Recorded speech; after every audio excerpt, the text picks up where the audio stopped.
hyped up seasons in all of television history, you could easily say. Yeah.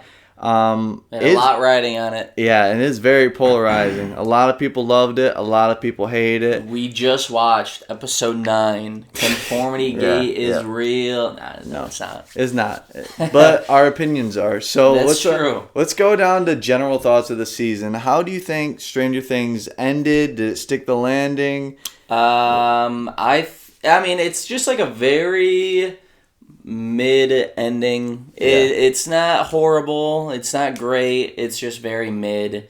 And, as a lot of other reviews are saying, being mid is one of the worst things you can be, really, in this day and age. Because it's forgettable. Like, you remember a bad ending, you remember a good ending, but you won't remember things that are in the middle. I would much rather have this ending than a Game of Thrones ending, though. Yeah, but... that's fair. Yeah. Like, I could rewatch... That is like an absolutely abysmal ending. Yeah. That's not just a bad ending. Okay, but I mean... It's like the worst of the worst. But yeah, no, I see what you're saying. Yeah. But I feel like... I don't know. Because sticking just to Game of Thrones, like, I don't know if anybody's really going to be talking about Game of Thrones in even, like, a year's time now that Conformity Gate is done. No, yeah. That, I think... Every time you talk about Game of Thrones, whether it's someone you just meet that watches the show, it always ends in... But season 8 ruined the show. Yeah. But with Stranger Things, I feel like it's not a ruin. It's just like they're just like, yeah. I don't even think if you just talk about Stranger Things, you would really even necessarily need to bring up the 5th season.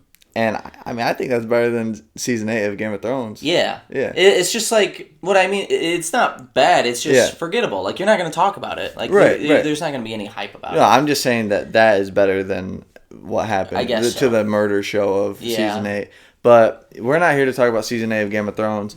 But we could. We could talk 2 hours about it, actually. But yeah, no, I think we should break it down. I think to start it out, I would give season 5 of I was about to say Game of Thrones. Stranger Things.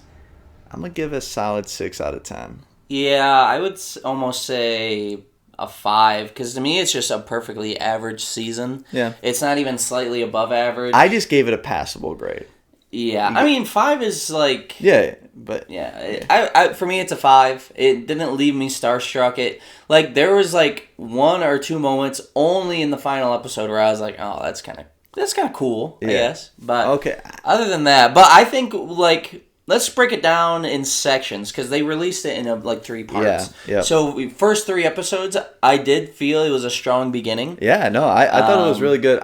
Those first 3 really carry the rest of the season. Well, I think isn't it for the first 4? No, it's just it's 3. It's 3, and 1. Yeah. Because there's 8. I thought 4 was Maybe sorcerer. there was 4. Yeah, I think 4 dropped. So was it 4, 3, and 1? Because there's 8 episodes? Because it ended with episode 4, Will has powers. Mm-hmm. And then it goes... the first 4 then. 5, 6, 7. Yeah. 6, 7. But, 6, 7. And then 8 was the finale. And then the mysterious episode 9. Yeah. That's yet to be released. Yeah, the DLC. Yeah. But the first 4 episodes then, they carry the other 4. Like, the first 4 episodes, I think, are much better than the second half. But... anything that 11 was doing in those first 4 episodes is bad. It's genuinely snooze fest. Like Millie Bobby Brown. I'm so sorry you had to deal with that, Colin. My fault.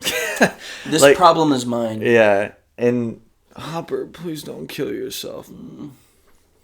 You are like Papa.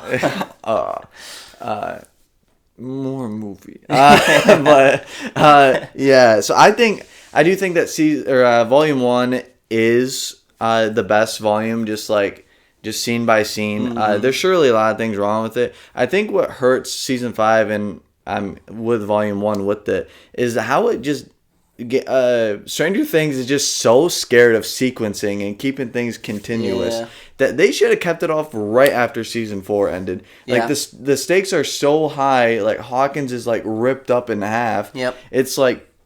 Now you really are like, oh my god, not only do our characters have to worry about themselves, it's just about the random people. And I think that does hurt it quite a bit. Yeah. But I mean, it's not the end of the world. No, like the first 4 episodes felt very dramatic. Felt like there was just like a lot going on, and like it was building. And I felt like episodes 5 through 7 was very like slow. Almost. Yeah, no. I think Stranger Things had a problem too. That led up to season 5 is that they didn't kill enough main characters on the way there. It's just, you just have so many characters that do absolutely nothing with screen time. Yeah, I mean, they would just introduce a character in a season to kill them off, like Bob and things But, things like that. And, all of season 4, the only characters who died were brand new characters, so. Yeah, I mean, just Eddie and I guess Chrissy and, you have like the newspaper kid. And, yeah. I mean, they were killing characters, but they weren't killing mainstays. And, like, even people like Billy, he'd only been around for a season before they killed him. He was an antagonist 90% of the show. Yeah. I mean, you can make an argument 100% of the show. Yeah. But, yeah, I just... They were just so scared, and you really should check to see if those guys like got neutered or something, because they just lost like all their balls as far as killing characters goes. Well, here's it. They never had the balls. First 4 seasons, none of the main characters died. I'm saying I don't think it was neutered. I think that's just how they do their shows. Like, first show they've ever done for sure, but like I mean, I saw a lot of other kind of people talking about it, how they're like, they didn't kill anybody else in the other 4 seasons, so why would they in the 5th one? So, I mean, it's just not that type of show. We get used to the things like House of the Dragons, Game of Thrones, where they're willing to kill off those characters to make you feel things. And I guess, sometimes you forget that most shows don't do that. Yeah, but I mean, when you have so many characters that just don't do nothing, you have to, it just weighs down your story. It does. Like you have a character like Robin who's just there to be quirky and like... And then you have, I love Joyce to death. I think she is a good character, but, like, realistically, right, like, season 5, like, if you're going to have Joyce be on screen for an hour of the season, not one conversation with Jonathan either? Yeah. That's low-key insane. Would you look at the relationship in season 1 and 2? Yeah. Like, I get it that people grow up, but, like... I just think that another part that hurts Volume 1 and Season 5 in total is just that they were so fixated on the Jonathan, Steve, Nancy thing that they forgot about their own separate issues. I think Steve still has that with Dustin because he's always paired up with them. But I feel like a lot of the times when it comes to these like series finales, it always feels like there's not enough time. Like... Because I think if they added maybe a couple of more episodes, they could have had those like moments between Joyce and Jonathan, and they really given everybody their individual moments.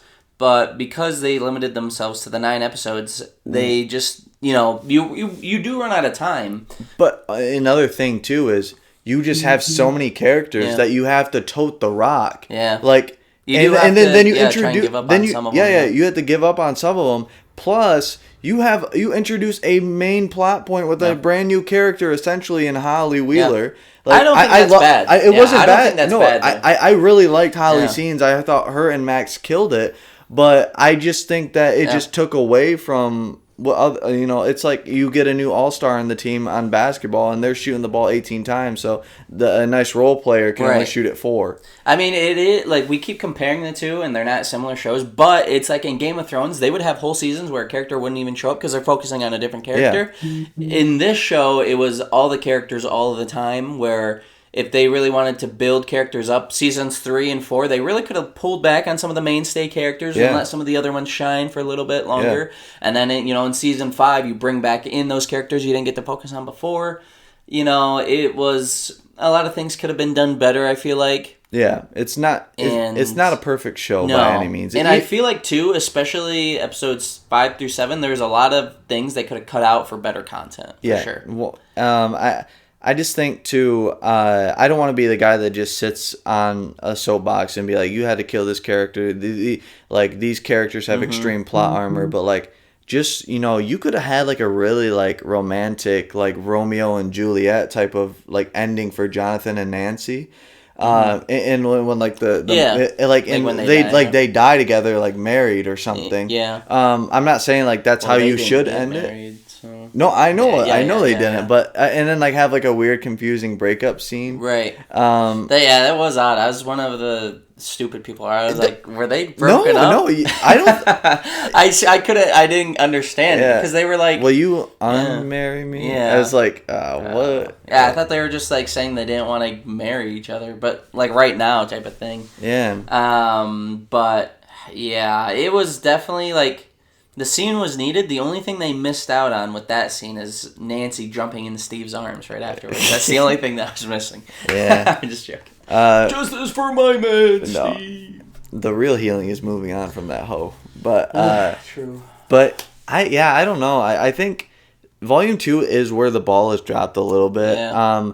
I will say this about Volume 1. I know we're going to break it down, but we just kind of intermingled it. But to stay true, Volume 1, oh my God, like the highlights are the build up to Will's powers. Yeah. I think him being like the sorcerer is so cool, and it's so earned for that character as well. I did see some people commenting that he's more like a warlock than a sorcerer. I mean, he steals the power. Warlock best class, so it really makes sense. But you could also like he steals the. It's not like a written contract or anything, but like I don't know, like a patron's like willing to give you the power.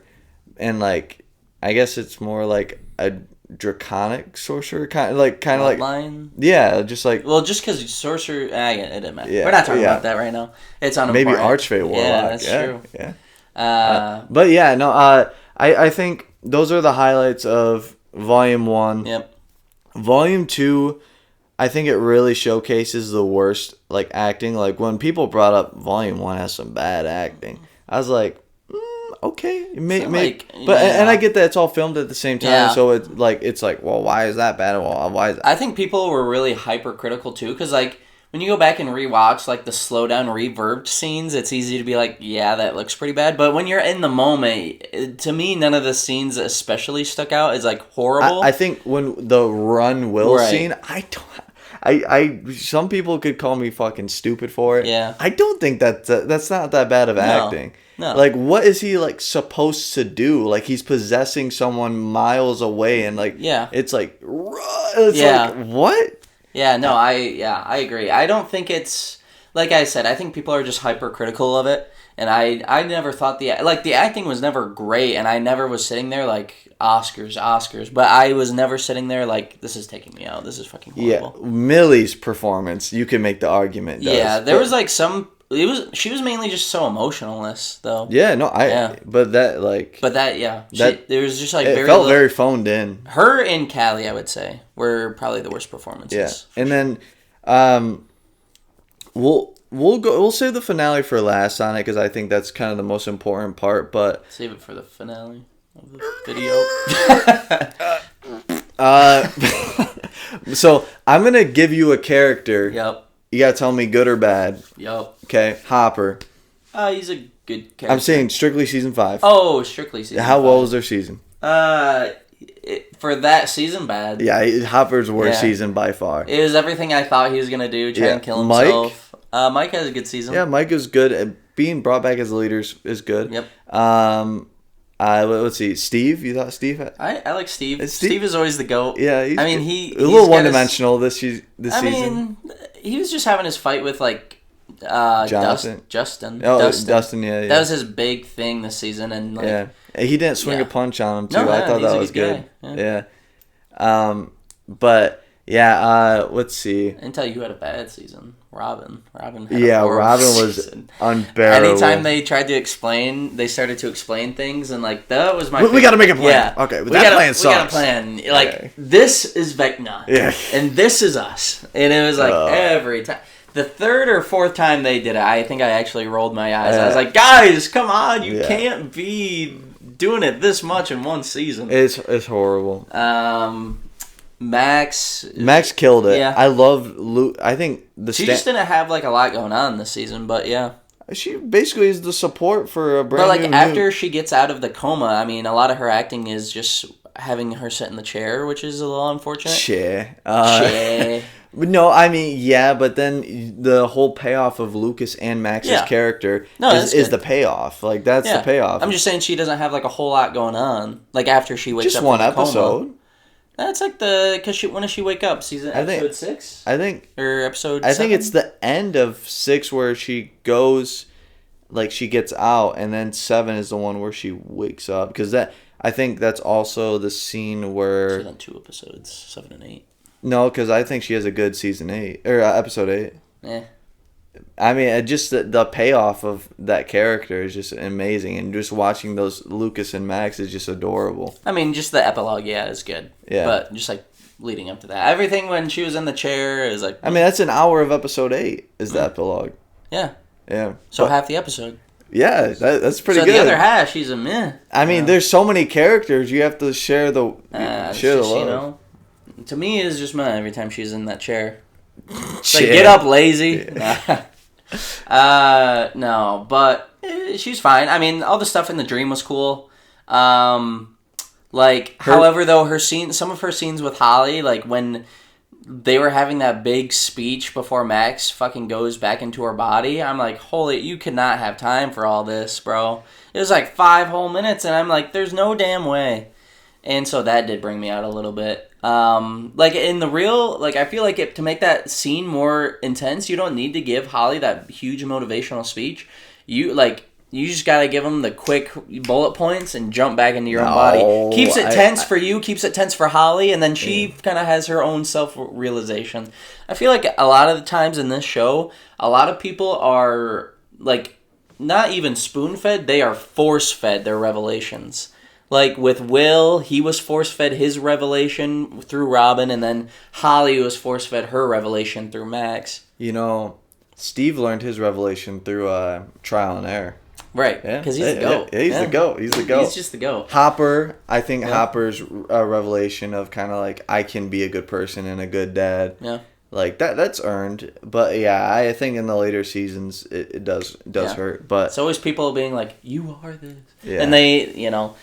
It gets a little tedious sometimes, but I mean, for the most part, it's not every character and it's not every season. It was just this season that I felt it the most.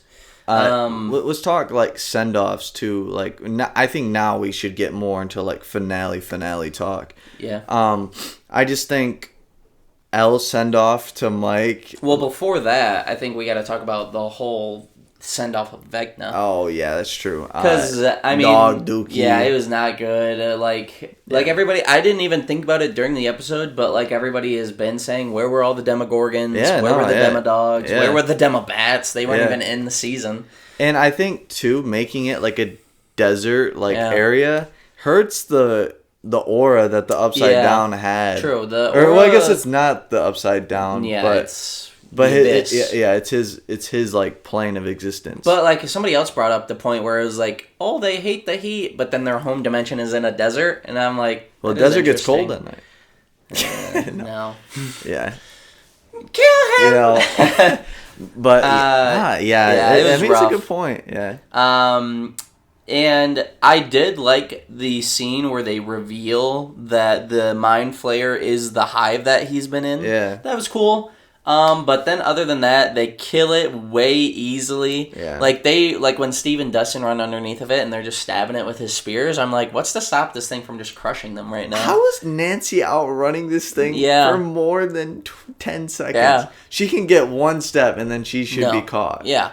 And it's like, you know, walk him down, Wheeler. Yeah, but it's like, come on, guys. And then, like, that would have been a perfect scene, too, to have, like, somebody die during that final fight. Yeah. But they just washed his ass. Yeah, and I think that the ending of Vecna... Yeah. Super one-sided, easy fight, and, like, no stakes at all. Like, I was waiting for him to get back off that spike and actually start throwing hands. Yeah. And he just never did. And then, like... Yeah, and when I checked that there was an hour left, I was like, okay, so he's about to get back up, right? And then I was like, nope, epilogue. It's all epilogue. I don't get it. Like, you could literally make the case that if Vecna had a very strong season 5, that he could be up there with one of, like, maybe like a top 20 villain. I mean, before season 5 aired, people were comparing Vecna to like Pennywise and things like that. There's all those memes. They do not know the wise like I do, bro. Pennywise is so much more like interesting. The lore behind Pennywise, I think. Before season 5, though, Vecna was up there because there's still a lot of mystery around Vecna. It's true. But I guess that's put to bed now. Like, No. Anyone who's taken Vecna over the wise, come on, bro. Let's be real. It's not like Vecna wouldn't even shake his hand. Couldn't put up no points fourth quarter. No, he choked. Talking about. Yeah. But yeah, I think too that what I will say that I liked about the end of Vecna's character is that for a while there was a question whether or not the Mind Flayer was controlling Vecna or vice versa. Yeah. I did enjoy the aspect that he was like. They're both separate, and he wasn't mind controlled. He just decided to side with it. I thought that was an interesting take. And I thought they were gonna hit him with that talk no jutsu for a second, but he was like, "No, we need to be one like against you guys." I'm glad that it wasn't necessarily just like mind controlled evil. It was I just agree with the Mind Flayer that people are pieces of shit, and I'm gonna be evil too. So I did enjoy that. Another good point, moving on past that to the death of Vecna, is that Will never showed any of the pain of when they killed Vecna. They shoved Vecna through a fucking spike, and Will's just hitting there in the back with the bolt cut. Like, true. It's like, come on. And like all the fire, because it's a hive mind, he's not feeling any of the fire or the burns when the Mind Flayer itself is dying. Yeah. I think that could have been a strong send-off, too, is that Will has to die in order to kill the Mind Flayer because he's part of the hive mind now, you know? Or like at least go into some sort of mental What would have been cool is you have like this psychic like beam clash, like quote unquote, where you have like 11 who's like the main powerhouse, and then you do have Will like interfering with what she kind of does. But I think like if Will like snapped Vecna's neck but snapped his own, and then like that would have been hard. Yeah. He's trying to snap Vecna's neck, he can't, so he snaps his own, which snaps Vecna's. That could have been cool. Yeah. I think, too, a lot of things when it comes to psychic powers, I do get kind of like, I roll my eyes with it sometimes because they're hitting the fucking force push all the time. Yeah. And there's so much more you can do with it. But also, I hate that, when they're doing the force push or whatever, and like, what is he? He snaps Vecna's leg, or does he snap his arm? I think it's his leg. Yeah. But it's like, why are they holding up their hands all the time? I know it's for the visual for the audience, but whenever I'm thinking about it, I'm always like, it's so dumb. Because it's like, well, he didn't have time to raise his hand to get his psychic abilities off. It's like, you don't need them. You just need your mind. Well, their hand is their focus. Stupid. No, I mean, I guess that... Or like, when he like snapped Vecna's leg, if Vecna is like super telekinetic, he should have just been able to hold himself in place with telekinesis. Yeah, or, I mean, he levitates all the fucking time. Or he could just have held his leg on with the telekinesis. Yeah. The fact that he has no type of healing powers is kind of nuts. Like, bro is literally like... He's really weak when you think about it. He is. They fucked him up in season 4, like his main body. Yeah. So he ran away, and then they really just fucked him up in season 5. Really, I think Vecna is just all around disappointing. Like, he is the actor... biggest fraud of the year. Oh, yeah, 100%. Like, in... Henry Creel, the actor for him, I thought he did amazing. He's a great actor. Like, I've seen people saying that he needs to be the Scarecrow for James Gunn's DCU. Be cool. That would have been that'd be sick. Yeah. But I just think that there's so many things that could have been right. I mean, you just gotta make a villain like that just evil as hell and sinister. Just like set the tone.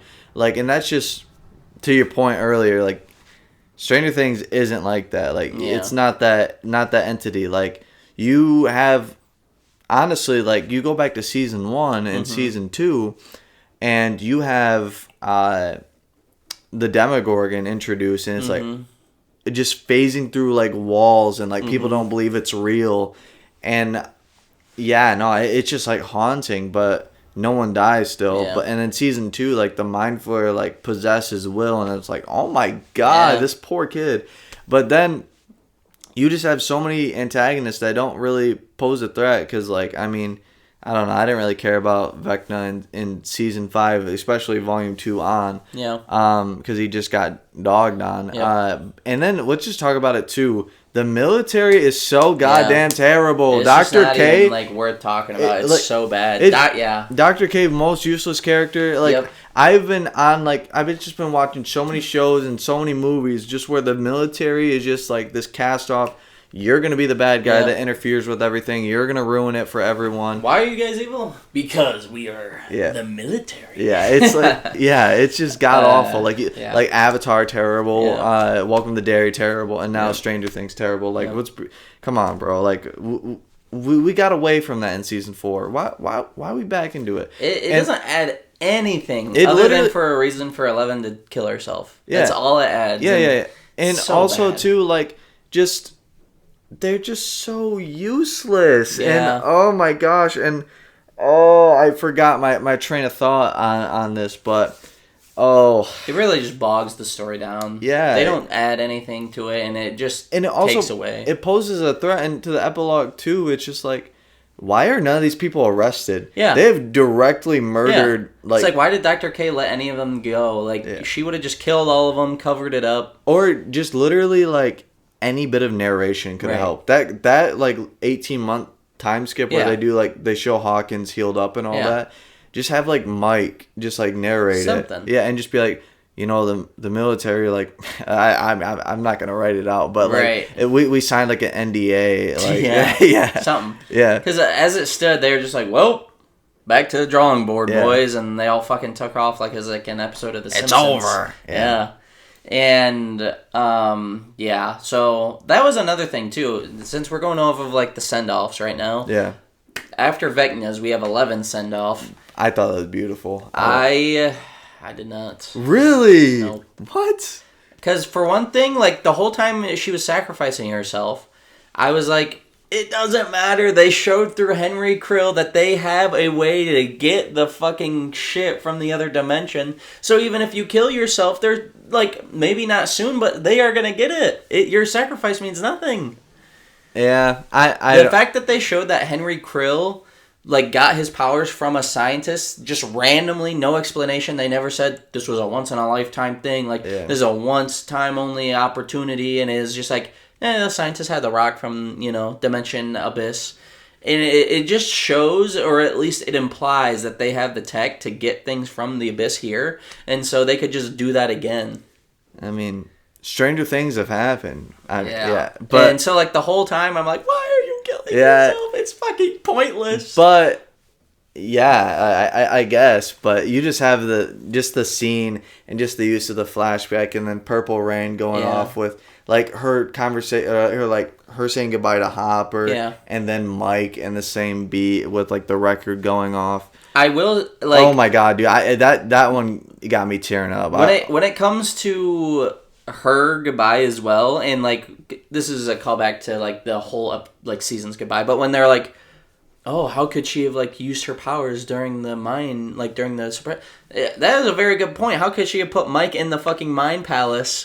With the things going off, even if it was she didn't use her powers and that was an illusion of her in the thing, she still couldn't have put him in the mind palace to have that final conversation. Well, they turned it off silenced. So she could do that. Right? Yeah. And so that was a very good point. I saw somebody say that they're neither story makes any sense because they're in one story, she's not dying.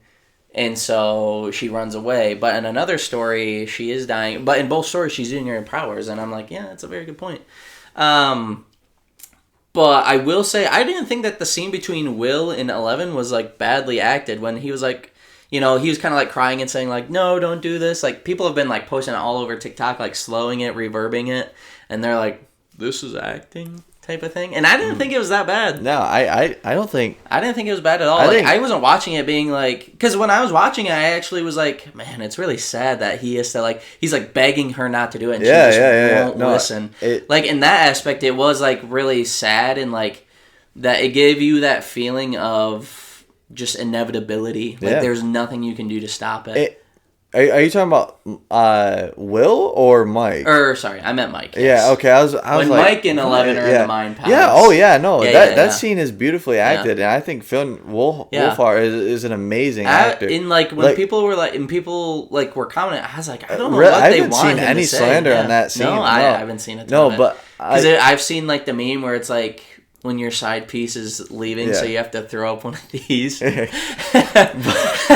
but yeah, no, I think that one's great. And then going back to Hopper, like him just giving the monologue of you've had to fight for your whole life, and it's unfair what the world has given to you. I think that's extremely powerful, and it just hit for me.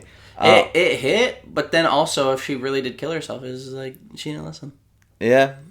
Save your breath, Hop. She ain't listening. Yeah, but I think this is where we go off to the main send off now, or just to our characters in general. Yeah, I'm trying to think if there's anything else about the death of 11 that really I was wondering about. I feel like I don't know. I felt like that there was going to be some sort of explosion. I didn't think that the wormhole was just going to implode on itself. I thought there was going to be yeah, I don't know. Other than that, I feel like I had something, but nothing. So let's just move on. Yeah. I think you the send off to the friend group that never was. Yeah, true. But come on, the guys who were never together. Yeah, I just think we just gotta be there just for the individual characters. Yeah. 18 months have passed. Maybe they shot the shit through there, I think it's believable. But when they were doing it was basically the Breakfast Club. Yeah. I felt very Breakfast Clubby. It was very fun. I was watching it with my roommate, and when Max did the jump off the half pike or whatever, he was like, "That's not possible." He's like, "That's a half pike. She can't make a jump like that. She would need a ramp." And then I was like, "Shut up! I'm trying to watch this." Yeah. But then that it was very corny when they were doing all that sort of stuff to me. It was a little you're hamming it up a little bit, guys. Come on.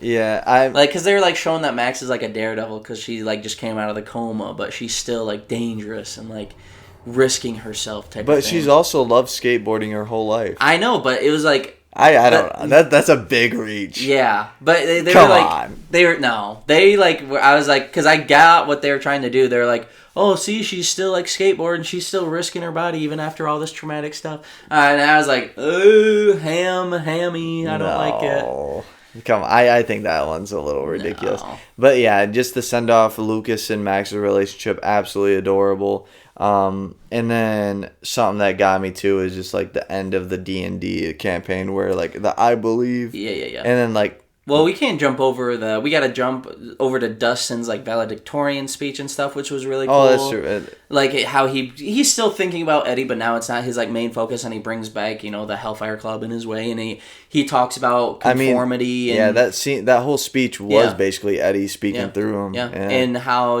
that. Everybody's changed, and that's good because, people needed to change. Because even Hawkins, before all the stupid shit, was very, just a bigoted area. Yeah. It's basically what he was saying. But also the scene where Mike and Hopper are talking, because Mike doesn't want to graduate without 11 because he feels like it'd be betraying her memory. I feel is a very good use of, survivor's guilt, where, he just feels so guilty that he's alive and she isn't. And I thought, you don't really get to see that a whole ton. And I love this speech, with I think Hopper and Mike. That role that Hopper goes into and that fatherly role, I think that's really where Hopper shines the best, not the goofy cop in season 3. But they both absolutely kill it, and I just absolutely adore those scenes. I think honestly the last hour, the send off to the characters is just damn near perfect, and I was tearing up the whole time with it. And then I like that Joyce and Hopper finally got to go to that restaurant or whatever. Yeah. That was cool. Yeah. And then they're gonna move to Montauk, which was the original name of the show. Yeah, I didn't know that. Yeah. So that was all very cute. I liked seeing and then another thing where I was ham is when Robin was on the radio or whatever. Yeah, no. Narrating it. Yeah. And I was like, ham! This is ham! Something I did think that was kind of cringy too is when Max is talking to Mike as the DM. He's like, well, how come none of us died? Where were the stakes? I'm like, come on, the Duffer, bro, come on. Yeah. It was just such like you wanted to have the fans speak to you so bad in your own. I was like, that is just so on the nose. That's it. People are gonna complain. Yeah. Oh my god. It's a happy ending. That's it. And he's like, yeah, it is. Yeah. But besides that was the other. Oh, seeing Steve as the baseball coach. I love cool. that. Yeah, I like that because he's always been like the babysitter. Yeah. So he's just like turned into that role model now. And then picking up Dustin from like the library or something. Yeah. The college to go on their adventure. But like seeing Steve, Jonathan, Nancy, and Robin all together on that rooftop was really cool. Yeah. Because because we're older now too, so it does remind me of those like occasional. It reminds me of those occasional hangouts where everybody kind of gets together and then you just kind of like sitting around shooting the shit, talking about nothing. Yeah. So that was cute. And then at the end of the big graduation scene. And they get invited to that would have been so fun to watch. I was like, oh, but then also too, because that girl is basically hitting on Dustin, and I was like, Susie, Dustin has a girlfriend, and he doesn't even mention her. No, he doesn't. Unfaithful. No, I mean, yeah. So I mean, Dustin would say he didn't do anything. He didn't go. Yeah, he wanted to. Hey, Will wanted to go too. Yeah, true. It would be fun, but and then he's like, I got a way better idea. But I liked the D&D scene. It was very funny. I liked that, the I believe. The I believe. But I was thinking of the funny scene before that where he puts in like the vampire teeth. Yeah. Oh, he's like, join your friends or was it? No, he was like, you're going to die, sorcerer. Yeah. Like, I thought that was great. It was very I love it. Sorcerer. Yeah. As Strahd, it's so good. People hated on that. No, it's so good. It's it really so funny. Encapsulates D&D. It's just funny, but also everyone is like very intense with it. Yeah. It's so great. Mike, way better DM than Eddie. I'll say it. Oh, for sure. Eddie's a cornball. Yeah, for sure. Mike, he's just the writer, So. Yeah. But yeah, at the end now that we're getting to the end when Mike is like talking about his theory or whatever, I thought that was a very like cute scene because I love all the I believe stuff. That shit was very cute. And it was like it touches the chord with you. You're like, oh, that's nice. It's like even if they don't necessarily think that is possible, it's like they want to believe in the happy ending. They even give the fans something of like, hey, Elle could be alive, and I think the mystery of that is cool. I mean, however you want to put it. I think also Mike watching the next generation of D&D players and like of his like Holly's friends. Yeah. Because cool. I think too, just the build up with Derek and Holly. Yeah. And just through like the whole like Vecna, like Henry Creel, like Mr. What's It arc. Yeah. I think that has a crazy payoff, and I was damn near tearing up the whole time with that. I was like, oh my gosh, this is really it. This is really the end of Stranger Things. It was very Stephen King when Mike was going through the individual members talking about like their future, how like Lucas and Max settle down and just fall more in love. Mike's character becomes Bill. Yeah. Yeah. And then goes to talks about Dustin's future, and then it's like, and as for Mike, well, that's me, and I became a writer. Yeah. It's like so.